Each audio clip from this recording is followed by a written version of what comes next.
Hi Year 12. You've just got a single lesson today, so I'm not going to do a whole video lesson, but because we're starting a brand new unit, I thought it would be good to just do a little introduction to that. And then later on this week, when you've got your other single lesson, I will send a video lesson for that you can work through and write notes at the same time. Thank you all of you who've sent me your essay plans from last week on the nature of God. I haven't had that many in yet, so I'm still waiting for a few of them. If you could get those in to me at the start of this week, please. Also, I set you the little challenge of doing an email chain last time, and you were going to CC me into the emails, and we've only had 3 of those as well. So can you still do that, even though it's not the lesson time now? I'd still like you to keep that going, please. So make sure that you've done that email and you've sent me your essay plan this week, please.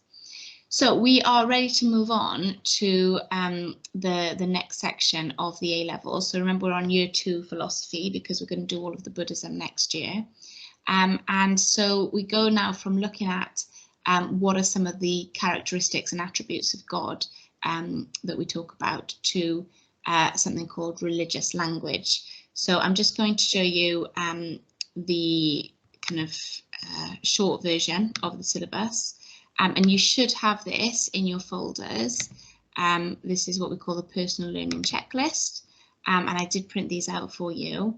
And I think I've sent them to you as well. But if you don't have it, then just let me know and I can send it to you again. So we've gone through all of this, which is the theological and philosophical developments of religion. So we've looked at things like omnipotence, omniscience, omnibenevolence, eternity, and free will. And we've spent most of the lockdown time in that unit, so you've essentially done all of that on your own at home. And now we're going to go on to our final one, which again you're going to be doing mostly at home, but I'm going to try and talk you through these a little bit more by doing video lessons, and maybe towards the end of term some live Zoom or Teams lessons as well. So this is actually broken up into 2 units, but it's all talking about religious language. And the first half of it is looking at negative, analogical or symbolic language. And then the second unit on it is to do with more modern perspectives on religious language. And in some ways, it seems strange that this doesn't come before the nature and attributes of God, because it's all about how do we actually talk about God meaningfully, what language, if any, should we use? And what do words like good or love actually mean in the context of talking about a God who is kind of by definition impossible to understand. So there's some of the issues that we're going to look at, and today I've just kind of given you an introduction to this topic. So we've only got an hour today, so I just wanted you to kind of get thinking about this idea of religious language. So a fun way to start this might be to have a look at what some children have said about God and what God is. I like this one. Gabby, age 7, drew this photo of God and said, God has giant ears so he can hear everything that we are saying. And that's funny, isn't it? Because she's obviously heard something about God listening or God hearing people's prayers, and that's given her this kind of image in her head of a God with really massive ears. But notice the other imagery that she's used as well. God is male, blue eyes, white, long white beard, has a halo, all sort of images that you might have in your mind when you hear the word God. Kelly, age 9, wrote, God doesn't sleep because he watches over us all the time. This one's interesting. Remy, age 7, says, God lives inside every living thing, so my doctor has seen God when he cuts people open. That's a creepy thought. And here are some others. God is friends with all the people that have died, like Henry VIII, Anne Boleyn, and Queen Elizabeth. I wish God had a phone so that I could talk to him, because I don't know if he hears me when I'm praying. God wears one side pink with a skirt and the other side blue with pants. I wish God could make me famous soon. God doesn't have a house. He doesn't need one except on Sundays because that's when he rests. I call God when I need help with things, but not my homework because Mum says that I have to do that myself. God sits at a big desk in the clouds and watches us everywhere. My mum talks to God when we need more money. So there's some really interesting insights from children about what they think of or what they mean by God. And a lot of those ideas that we've looked at, like omnibenevolence, omnipotence, omniscience, God hearing things, God being able to do miracles, God being everywhere, that eternal idea of God, all of those sort of come into it as well as questions like, what does God look like? Is God male or female? And so I wanted to start by getting you to write down any words that come into your mind when you hear the word God. And that it could be anything. So it could be images that come into your mind about, what does God look like? So I had that kind of idea when I was a kid of, it was an old man sitting on a cloud.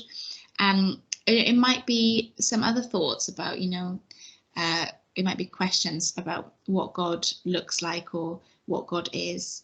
It could just be, you say, an idea or a comfort. It's up to you. So what words come to your mind when you think about God, or pictures? And I want you to write those or draw them. Try to aim for like 10 or 15 of those. And I'd be really interested to see some of those and compare them. I think a lot of us probably have just the same images pop into our mind because of how we've been brought up, or the media, or whatever it is. So I'd be interested to hear those ideas from you. The second little task that I've asked you to do is a little word association. So I've tried to do it a bit more interactive. So I've sent you an email, and you'll be in an email either with one other or two other people. And I've sent you a word that might appear to be a little bit random. And what I'd like you to do is to sort of create a mind map with this word. So put the word in the middle, and then around it write down any words that you associate with that. Maybe use that word in a sentence. Images, you could even get really creative and you could print stuff out, or I don't know, take photographs or do like magazine cuttings, whatever you want to do to display what this word means to you. And I'd like you to send me a picture or a scan, or if you've done it on the computer, just send me the document so that we can compare what images come to our head. And if we're in a classroom, we can do all sorts of things like play the game Articulate or Pictionary, because it's really interesting to get into someone else's head and get an idea of what they associate with certain words. The interesting thing about when we're talking about religious language is that it's actually, when you come down to it, it's really complicated to know what another person is thinking when they use a word. So, it's the kind of old problem that lots of people have talked about is, how do we see yellow? Is your yellow the same as my yellow? Is it a slightly different shade? There's no way that I could ever articulate that with words. And so there's a lot of problems that we have with language when it comes to philosophy, especially when it comes to belief in God. Okay, so they're the two little tasks that I wanted you to do today. And then there's also some reading that I would like you to do on religious language, and it talks about Aquinas having, towards the end of his life, having this kind of this, I don't know what the word is, crisis, I suppose, crisis of faith, crisis in his own work. He'd spent so long, so many years, so many hours, done so much writing on the topic of God, arguing for God's existence, writing about the nature of God. And he said, it's all like straw. Not that it's meaningless, but it's just so basic. It didn't scratch the surface of what he knew or what he thought God was. So if Aquinas had that problem, then you can see why other philosophers have that problem. And really, I think we can summarize it with this sentence. If God is transcendent and ineffable, and just a reminder what those words mean, transcendent means to be above and beyond everything, outside of everything. Ineffable means indescribable. So if God is transcendent and ineffable, then how can we talk meaningfully about God? And that's what this whole unit is about. How can we ever have a conversation about God, describe God, talk about God in a way that the other person, the person we're talking to, understands what we're trying to say? And hopefully that's going to be a really interesting unit for us to go through together. I've got a little bit more time, so I thought what I would do is show you two ways of looking at this. I do like to try and give you some sources of wisdom and let you think about why people are talking about these issues. So this is from Exodus chapter 3, and it's the moment where Moses sees the burning bush and hears the voice of God. And Moses said to God, "Behold, I am going to the sons of Israel," that's what God told him to do, "and I will say to them, the God of your fathers has sent me to you. Now they may say to me, what is his name? So what shall I say to them?" So this is Moses having a conversation with that transcendent, ineffable God, and he is asking that God, well, what's your name? How should I describe you? What do I call you when I'm talking about you? And God said to Moses, "I am who I am." And he said, "Thus you shall say to the sons of Israel, I am has sent you." And so even in the Bible, we can see that this is quite complicated. There is not one way. There's not one way to describe God. There's not one name for God. In Islam, it kind of summarizes this idea of God being transcendent and ineffable, because in Islam, there's an idea called the 99 names of God. And if you've done GCSE or you remember doing Islam lower down in school, then you've probably learned some of those 99 names. Now, obviously, we're not studying Islam, but I think that this really adds something to this idea about religious language. The Bible does not have just one name for God. Neither does the Quran, neither do most holy books. I think at the start of the Nature and Attributes of God unit, we looked at the Hindu idea about God, Brahma, and all of the different images and names and ideas that Hindus might have for one God. And so Muslims, like Christians, believe that there's only one God, but they give Allah, which is the Arabic word for God, 99 names in the Quran. And I think this is quite a beautiful way of explaining those 99 names. So you can stop the video now if you don't want to watch it, but you might find this interesting. So I'll end with this. Anyone can count the seeds in an apple, but only one can count all the apples in a seed.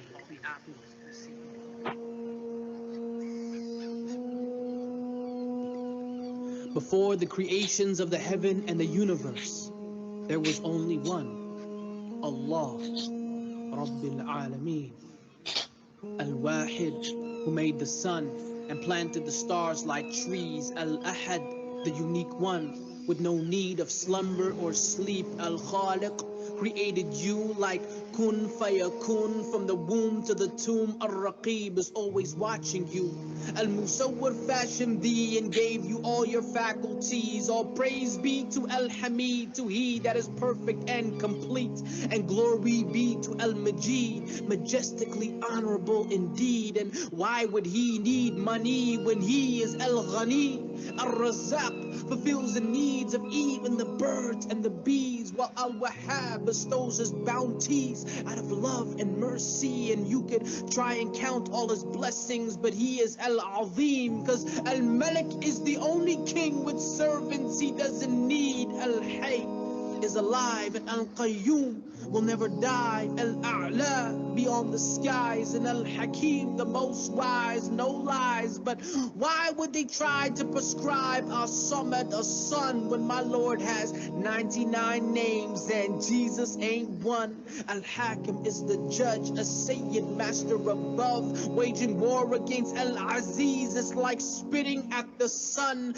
Allah is Al-Jamil and loves that which is Al-Jamal. And why would you have fear when Al-Wali is by your side? The most gentle Ar-Rafiq has the firmness of Al-Mateen. Musa spoke to us al-Sami' but couldn't see al-Basir. Al-Awwal was the first and al-Akhir is the last. Al-Alim knows the present and the future and the past. Al-Wasi' encompasses all, it knows what benefits and harms. Al-Shafi heals the sick and Al-Muhsin gives good to all. Al-Mubin guides to this deen, making the truth clear and clean. Al-Mu'min can provide security in ways you've never seen. Al-Qadir does what he pleases and is capable of all things, and he who kneels before Al-Mutakabbir can stand up to anything. Victory comes from Al-Nasir, so I give thanks to Al-Shakur, put my trust in Al-Wakil, save my love for Al-Wadud. Ya Ghafoor, Ya Ghaffar, forgive me, for you are Al-Afu. At-Tawwab, we turn to you, cause you are Al-Quddus. Ya Salam, it is my dream to see you. Ya Kareem, Ya Fatah, open the highest gates of Jannah for me. Ameen. Al-Mujib hears my prayers even when I can't find the words to say them. And Al-Qawi gives me the strength to live a life of dedication to a shahid, being a witness over this entire nation. Al-Hafiz protect this ummah from all the fitna and temptation. Al-Qareeb is closer to ourselves than our blood in circulation. Al-Latif shows us kindness, but most of mankind is ungrateful. Till Al-Hasib takes account on the day that we'll be standing naked. Where are their gods? Al-Jabbar will ask all of his creation, for he is Al-Qahar, while the rest are simply imitations. Al-Haq, the only truth on the day that our souls will become awakened. So repent before Al-Warith inherits all that you've accumulated. Al-Halim is patient with us, although we have disobeyed him. Goodness from Al-Tayyib and Al-Muhaymin makes observations of prostrations to Al-Zahir, manifesting through his creations. Al-Akram made us Muslims, so let us show appreciation, for he is Al-Jawad as revealed in his revelations. For those of contemplation, Al-Kabir must be the greatest, cause knowing Al-Manan is the only key to our salvation. The proof is Ar-Ra'uf, but it's true that their hearts are blinded, and this is just a reminder for those who love to be reminded of the most beautiful names and attributes that you will ever see, like the mercy of Ar-Rahman and the compassion of Ar-Rahim. Well done if you made it to the end of that. It's quite a long video, and he does go through all of the 99 names of God that are in the Quran, and it's quite nice to hear them in the Arabic as well as the English, isn't it? But you can see it's not just a problem within Christianity. People talk about God, they describe God using ordinary language, and so how can we find meaning in that as philosophers? So I think it's going to be a good unit. If you have any questions about today's work, let me know, and please do send in that work that I'm desperately waiting for. Thank you. Have a good day. Bye-bye.